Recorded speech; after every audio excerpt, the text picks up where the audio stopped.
I divorced my wife after 10 years of marriage because she contracted an STD after a trip to her friend's wedding. When people say that one moment can change your entire life, they're probably talking about me. It's shocking how one little piece of paper I found in my wife's bag changed everything. I'm 37 and I married the love of my life 10 years ago. Before that, we dated for 6 years, so we've known each other for 16 years in total. Let's call her Dasha. She's also 37 and we were classmates in college. I always thought she was my soulmate, and she was. A month ago, Dasha's friend got married. It was a big fairy tale wedding in Las Vegas. I was invited too, but I had urgent work that week, so I skipped it. It was a huge celebration that lasted an entire week. When Dasha came back, she was unusually quiet. I asked if everything was okay, and she said she was just tired from the wedding. That seemed normal, so I gave her space to rest. But soon, her behavior started to worry me. Dasha became distant. She wasn't just withdrawn, she was irritable, ignored me, and got angry at the slightest conversation. Not to mention, intimacy between us almost disappeared.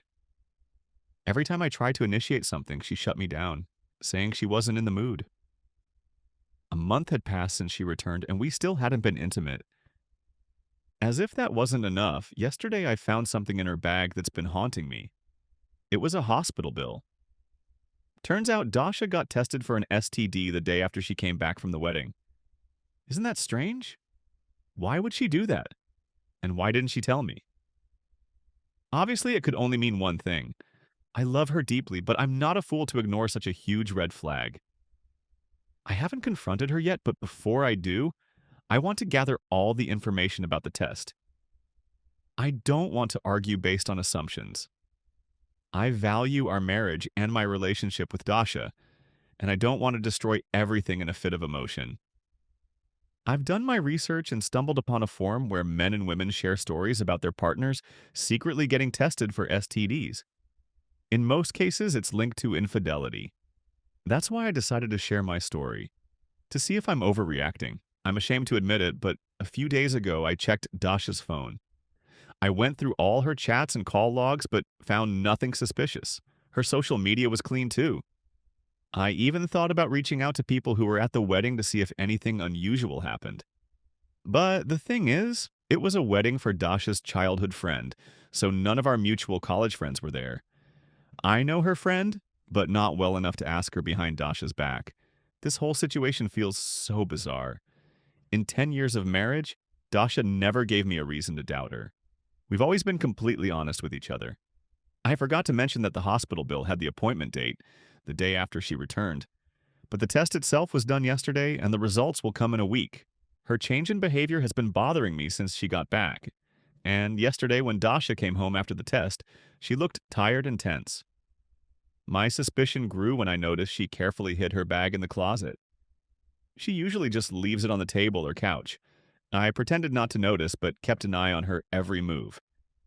When she went to take a shower, I checked her bag and found the STD test bill. Update 1. Hey everyone. After reading the comments on my post, I realized I didn't share much background about me and Dasha. I thought it wasn't relevant, but I'll add some facts for context. Dasha and I graduated from the same university, and we both work as programmers at different IT companies. We have a 6-year-old son. Financially, we're stable, even doing pretty well. We were a happy family until Dasha shattered everything when I found that medical bill in her bag. I couldn't stop thinking about it. The comments on my post, along with stories from others who've been in similar situations, all pointed to one thing. Dasha cheated on me. At first, I wanted to wait for the test results before confronting her, but I was drowning in emotions and couldn't keep it to myself anymore. I noticed I was acting differently too. The same day I made the post, she asked if I was okay. I nodded and forced a smile. She thought I was just reacting to her coldness. The next day at dinner, Dasha asked again how I was doing. I said I was fine, but a few minutes later I blurted out, "How's your SDT test going?" She stared at me in shock. I repeated, "Yeah, that SDT test you took a couple of days ago." She turned pale and asked, "How do you know?" I said, "It doesn't matter." Then she gave the most classic line, "I can explain." I looked her straight in the eye and said, "Explain." She took a deep breath and I waited patiently. She started crying. At that moment, my heart sank. I knew my suspicions were true. Dasha grabbed my hand and begged me to believe her. I said I would if she told me the truth. But instead, she moved her chair closer, leaned on my shoulder, hugged my arms tightly, and kept sobbing. I let her cry. In 16 years together, I never left her crying, even over small things. I always comforted her. But this time, I sat still. She tried to cling to me, gripping my arms tightly, but I didn't hug her back. I sat like a statue. When she finally calmed down, she let go and confessed everything. It turned out it happened during the bachelorette party as part of the week-long wedding festivities. The first 2 days were dedicated to the bachelorette party in Vegas. The organizers arranged private parties with strippers, male escorts, and everything you can imagine. That day, I learned so many new terms I'd never heard before. At first, she said she didn't participate. She saw the bride and her friends dive into the atmosphere and live out their fantasies, but she stayed on the sidelines. They pressured her, but she refused. I would have believed her because Dasha was never a liar, but this time, her story was too convoluted to take at face value. I asked her if she did it because she felt out of place. She said the bride convinced her that after 16 years with only me, she needed to try something new. Her friends went into detail about the techniques escorts use to create new sensations.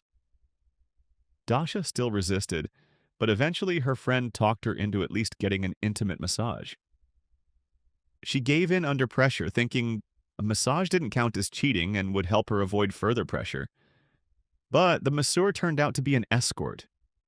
After the back massage, he started undressing her. She resisted at first, but he said it was an intimate massage and she had to undress. She admitted she lost control and gave in. One thing led to another and she cheated on me. But it didn't end there. When Dasha told her friends, they praised her and convinced her to expand her horizons. They assured her it would stay a secret and I'd never find out. Dasha thought since she'd already cheated once, there was no point in resisting anymore. She decided to fully embrace the fantasies. I was grateful for her honesty, for telling me everything. But even if she had only cheated once, I still couldn't forgive her. I sat there, frozen, trying to process everything I'd just heard. I knew my life would never be the same. The woman sitting in front of me was the love of my life. That's why her betrayal hurt so much. Dasha nudged me, trying to snap me out of it, but I didn't say a word. I just covered my face with my hands. She tried to take my hand, lift my face, but I pulled away. Finally, I looked at her and said, "I'm filing for divorce." She froze in shock and said, "I shouldn't make impulsive decisions because we have a son." I yelled at her to stop pretending to care about our son and family. If she really cared, she would have never done what she did. I grabbed my car keys and left. She tried to stop me, but I pushed her away. I went to a friend's place. He'd also recently gone through a divorce. That's a whole other story. I drank until I passed out. The next morning, I took a sick day and stayed on his couch. I scrolled through my phone, Googling divorce lawyers. That's how I found a lawyer who went to school with me. He was in my Instagram friends list, so I messaged him. He replied a couple of hours later, and I immediately asked for a call. He sensed the urgency in my messages and called back within 30 minutes. His earliest availability was in 4 days, but since he knew me, he offered to meet after work that evening. I agreed without hesitation. He didn't invite me to his office, but suggested meeting at a bar for drinks. Last night, Dasha confessed to cheating, and tonight, I was sitting with a lawyer discussing divorce. He advised me not to make rash decisions, to calm down and see if the emotions would settle. But I'd already made up my mind. I told him I was making this decision consciously. I laid out my terms for the divorce, and he started preparing the documents right away. I asked him to speed up the process because the sooner I got this over with, the better. To anyone on the outside, it might have looked like I was acting on emotion, but that wasn't the case. I love Dasha, but I love my self-respect more. I told the lawyer I trusted Dasha more than myself, and if I was making this decision, it wasn't just emotions, It was a point of no return. I wouldn't let her get away with what she did. The next day, I came home in the afternoon. I thought Dasha would be at work, but she was home. Over the past few days, she'd become a shadow of herself. As soon as she saw me, she rushed over and tried to hug me, asking where I'd been the last 2 days and why I hadn't answered her calls or texts. I wanted to push her away, but she looked so pale and exhausted that I couldn't. I let her hug me, but I didn't hug her back. She kept saying, "I'm sorry," but I stayed cold. Dasha cupped my face in her hands and begged me to say something, saying my silence was killing her. I asked about our son. She said she'd taken him to my parents' place for a few days. I freed myself from her hands, went to my room, and locked the door. If I'd let her in, she wouldn't have let me leave. I quickly packed some essentials, my laptop, tablet, and a few clothes. Then I rushed out of the house while she was in the kitchen. I made it out. She ran after me, trying to stop me, but I didn't even look back and just drove away. I checked into a hotel, then went to my parents' place to see my son. I wanted to tell them everything, but I held back. At that moment, I had a different plan. Almost a week has passed. I'm working from the hotel and arranged with my boss to work remotely this month. Dasha has tried to contact me every way possible: calls, texts, voicemails. She came to my workplace, searched for me at bars, restaurants, and friends' places. One of our friends called me today and asked if I was okay. He said Dasha was looking for me all over town. I asked what she was telling people, and he said she told everyone I left after a big fight. I said, "Yeah, I'm fine. I just needed time to cool off." A few hours ago, I called my lawyer to check on the divorce papers. He said they'd be ready in a few days. I'm waiting for them to arrive. Once I sort this out, I'll post another update. Update 2. This will be my final update. 10 days after that fateful day, the divorce papers arrived. It was a Saturday. The next morning, I went home. Nothing had changed. Dasha was lying lifelessly on the couch, and our son was playing in the living room. When he saw me, he ran over and hugged me. We hadn't seen each other in a week. Dasha didn't even try to approach me this time. She just stared at me with a cold, empty look. I played with our son for a few minutes, then sat in a chair. Dasha looked at me and asked bluntly, "What do you want?" I just smirked and didn't answer. Then she asked, "Is there anything I can do to fix this?" I stayed silent. After a while, she said, "I know I hurt you and ruined everything, but I'm truly sorry. I made a terrible mistake, but you have to understand that I could have just not taken the STD test and you'd never have known. But I did it for your safety and avoided intimacy to protect you. I love you. I'm ashamed. But you have to admit I was honest. I could have lied. We should try to work through this, not just run away. Tell me, is there anything I can do to fix this?" I said, "Yes." I told her she had to confess to the affair in front of my parents and hers. She looked at me sternly. I asked, "Can't do it?" She took a deep breath and said, "If it makes you even a little happier, I'll do it." I told her to call them and invite them over for dinner. She stared at me for a few minutes, then, seeing I was serious, picked up the phone and called her parents and mine, inviting them over that evening. After the calls, she looked at me with complete despair. I went to shower, then sat in the room scrolling through my iPad. When she came in and said she'd made lunch, I wanted to refuse, but I knew it might be our last family meal, so I sat down. She served food for me and our son, and we ate together. I felt awful looking at our son, knowing this might be the last time he'd have lunch with both parents. I don't care if anyone calls me selfish for breaking up the family over Dasha's one mistake. All I care about is that when my son grows up, he'll know his father chose self-respect over swallowing betrayal to keep the family together. I believe it's better for a child to grow up with happy, separated parents than with two miserable people stuck in a broken marriage. And our marriage ended the moment Dasha spread her legs for another man. After lunch, Dasha put our son down for a nap and came back to our bedroom. I was scrolling through my phone when she tried to touch me.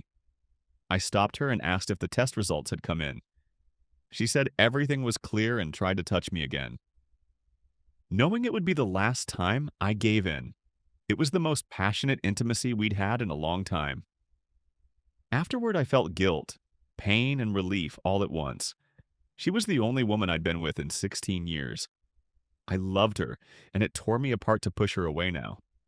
For a second, I was happy and wanted to call it all off, to give our marriage another chance. But I suppressed that feeling and got out of bed. It was evening, and I sat in the living room, waiting for our parents. Soon, our parents gathered at our house. When everyone was seated, Dasha pulled me into the kitchen and, looking me straight in the eye, asked, "Do you really want to do this?" I said, "Yes." Then she went into the living room and said she had something to confess.